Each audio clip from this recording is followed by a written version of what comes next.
महत्वाची बातमी समोर चंद्रपूर महापालिकेत काँग्रेसचे नेते राजेश अड्डूर यांचा विजय झाल्याची महत्वाची अपडेट आहे। चंद्रपूर महापालिकेत आता काँग्रेसने खरं तर आघाडी घेतलेली आपल्याला पाहायला मिळते। राजेश अड्डूर यांचा विजय झालाय। कृपा चंद्रपूर मधीलच हे चित्र आपण पाहतोय। यानंतर राजेश अड्डूर यांनी मात्र ही विजयाची पताका या ठिकाणी चंद्रपूर मध्ये रोवलेली आहे। काँग्रेसनं आणखी एका जागेवर या ठिकाणी हा विजय प्राप्त केलेला आहे। वेळोवेळचे अपडेट्स आपण पाहतोय। लोकशाही मराठीवर वेगवान अपडेट्स आपण या ठिकाणी पाहतोय।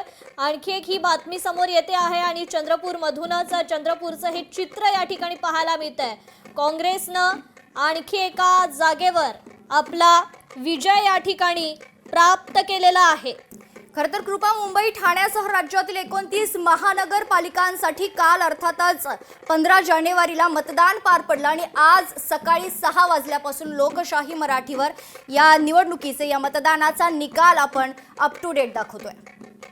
इसके प्रक्रम 6 से मैं कागड़ से राजेश मुरली अड्डूर, मेरी तमाम रेतौरी कॉलोनी की जनता, मेरे भाई मेरी माता बहनों के आशीर्वाद से मैं चुन के आया। आदरणीय हमारे नेता विजयभाई वडेट्टीवार, आदरणीय खासदार प्रतिभा धानोरकर, आदरणीय हमारे जिलाध्यक्ष सुभाष तोटे, इन सभी के नेतृत्व में और हमारे यहाँ पर जितने मेरे भाई है सबके आशीर्वाद से, सभी रेतौरी पर समस्त जनता के आशीर्वाद से मैं चुन के आया। मैं सभी का आभारी हूँ, धन्यवाद करूँगा मैं सभी का। ही ब्रेकिंग आपण पाहतोय। लातूरमध्ये काँग्रेस वंचित युती आघाडीवर असल्याचं पाहायला मिळतंय। लातूरमध्ये 70 पैकी 47 जागी काँग्रेस आणि वंचितची जी युती आहे ती या ठिकाणी आघाडीवर आहे। लातूरकर नेहमी गुणवत्तेच्या बाजूने असतात अशी प्रतिक्रिया यानंतर अमित देशमुख यांनी दिलेली आहे। खरं तर राज्यात हे पहिल्यांदाच पाहायला मिळालं की काँग्रेस आणि एमआयएमनं वंचित खरं तर ही युती केली होती आणि त्यानंतर खरं तर काँग्रेस आणि वंचित बहुजन आघाडी या दोनही पक्षाला भरघोस यश आपल्याला या ठिकाणी पाहायला मिळते। अमित देशमुख यांनी केलेलं वक्तव्य देखील तितकंच महत्त्वाचं आहे। या ठिकाणी लातूरमध्ये काँग्रेस आणि वंचित बहुजन आघाडीचे कार्यकर्ते, पदाधिकारी आणि विजयी उमेदवार जे आहेत जल्लोष साजरा करताना पाहायला मिळत आहेत। विलासराव देशमुख यांच्या निवासस्थानी खरं तर हा जो जल्लोष आहे तो पाहायला मिळतोय। खरं तर लातूर महापालिकेच्या निवडणुकीत काँग्रेस आणि वंचित बहुजन आघाडीने 70 पैकी 47 जागा जिंकत पालिकेच्या निवडणुकीमध्ये लातूरच्या मतदारांनी काँग्रेस वंचित बहुजन आघाडीला एक हाती सत्ता दिली, त्याबद्दल मी त्यांचे खूप खूप आभार व्यक्त करतो, त्यांना धन्यवाद देतो। आणि लातूरच्या मतदारांनी पुन्हा एकदा दाखवून दिलं की लातूर हे नेहमी सत्याच्या बाजूने उभं राहतं आणि गुणवत्तेच्या बाजूने उभं राहतं। जे मुद्दे आम्ही लोकांपुढे घेऊन गेलो ते त्यांना पटले आणि म्हणूनच एवढं घवघवीत यश लातूरच्या मतदारांनी आम्हाला दिलं। एकीकडून राष्ट्रवादीचे नेते होते, एकीकडून भाजपचे नेते होते आणि आपण एकटेच खिंडी लढवली होती।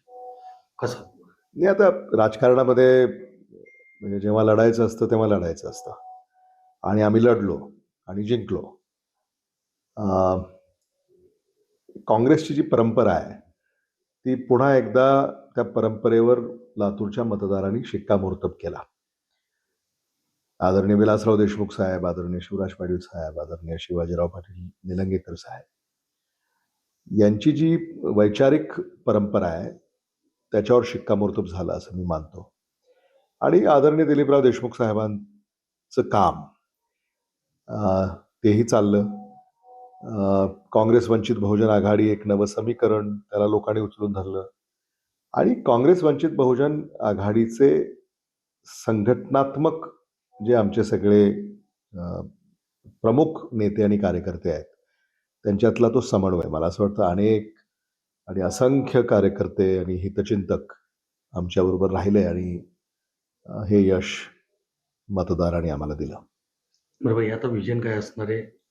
जनतेनं भरभरून प्रतिसाद दिलाय, सत्ता आपल्या हातात एक हाती दिली आहे, काय नाही, लातूरकरांचा जाहीरनामा जो आम्ही लातूरकरांसाठी म्हणजे पुढे आणला त्यालाही त्यांनी पाठिंबा दिला। त्यामुळे जाहीरनाम्यातले सगळेच मुद्दे अंमलात आणण्याचा आमचा प्राथमिकता असेल आणि विशेषतः ज्या 5 गॅरंटीज आम्ही दिल्या म्हणजे भ्रष्टाचाराला फुल स्टॉप, पारदर्शक कारभार, गुणवत्ता प्रदान कारभार। सामान्य माणसं खरंच अडचणीत होती, हेळसांड होत होती त्यांची, लाल फितीमध्ये कारभार अडकलेला असायचा. सुलभता नव्हती कुठेच प्रशासनामध्ये. मला असं वाटतं की लोकाभिमुख प्रशासन हे जनतेला हवं आहे आणि ते आम्ही खरं तर आपण अमित देशमुख काय बोलले हे ऐकलेलंच आहे. लोकशाही मराठी ऐका, पहा, जागरूक रहा.